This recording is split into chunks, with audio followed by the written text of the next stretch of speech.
and welcome to my podcast, Raw in Wonderland. I'm so happy you're here with me today. And today we'll take a stroll through the gardens of Highbury with a very charming but often misunderstood character, Emma Woodhouse, from Jane Austen's beloved novel Emma. Before we begin our reflections, let me gently introduce you to the world of Emma Woodhouse, for those who may not be familiar with her story. Emma is a novel by Jane Austen set in the quiet English village of Highbury, where Emma lives with her kind but anxious father, beautiful, clever, and a little too sure of herself.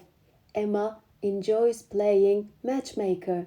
After successfully pairing her governess with Mr. Weston, she becomes confident in her ability to guide others in love, especially her sweet but impressionable friend Harriet Smith. In the meantime, a colorful set of characters enters the picture. Mr. Knightley, Emma's wise and grounded friend, Frank Churchill, a charming stranger, and Jane Fairfax, a quiet and accomplished young woman. But as Emma tries to orchestrate the love lives of others, things don't go as planned. She misjudges people, unintentionally causes hurt, and eventually realizes she hasn't been seeing clearly, least of all herself.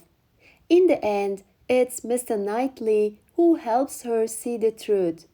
She has loved him all along, and with that realization, Emma experiences something far deeper than romance, self awareness.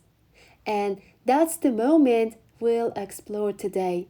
Not the moment she matches someone, but the moment she truly meets herself. The moment she realizes by saying, I have been looking at others for so long, I never stopped to see into my own heart. Let's sit with that line. Let's have a coffee with Emma and talk about what it means to truly see yourself for the first time. Emma is a clever, rich, and rather spoiled young woman who thinks she knows what is best for everyone, especially when it comes to love. But Austen's genius lies in showing us how intelligence doesn't always mean self awareness. Emma proudly declares early on that she will never marry and confidently meddles in others' affairs. She arranges matches, interferes in friendships, and assumes she knows everyone's feelings except her own. But everything changes when she begins to realize she's been blind to her own heart. Let's take a moment here. How many times do we do this in life? We are busy reading others, guessing their intentions, offering advice, fixing, helping, assuming. But we forget to sit with ourselves to ask, what do I truly feel? What do I want? Not as performance, but in quiet truth. Emma's moment of clarity is not dramatic, it's tender, humbling, quiet. She realizes she is in love, not just with anyone, but with the man who's been by her side all along. And this truth hits her not in a grand moment, but in an ordinary one, when she's finally still enough to listen inward. Here are a few lessons I think we can all take from Emma's journey. Self awareness isn't automatic. We don't know ourselves just because we think a lot. Reflection takes courage and softness. Misunderstanding others often comes from misunderstanding ourselves. Emma misjudged Harriet, Mr. Elton, and even Mr. Knightley because her own heart was clouded. Clarity comes when we stop controlling others.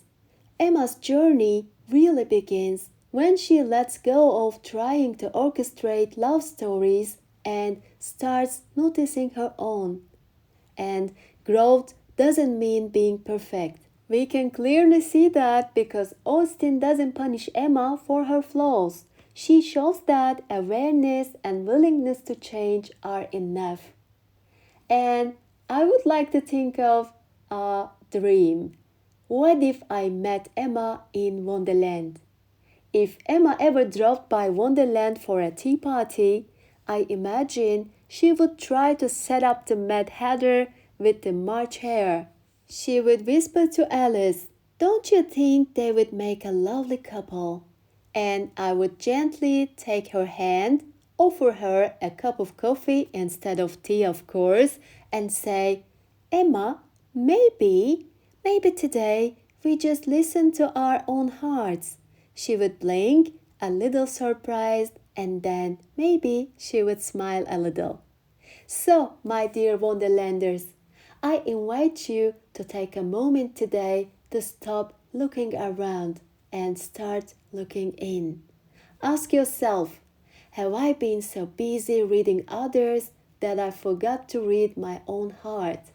Because sometimes, like Emma, what we've been looking for is already inside us. Until next time, stay curious, stay kind, and don't forget to look within. Bye, guys!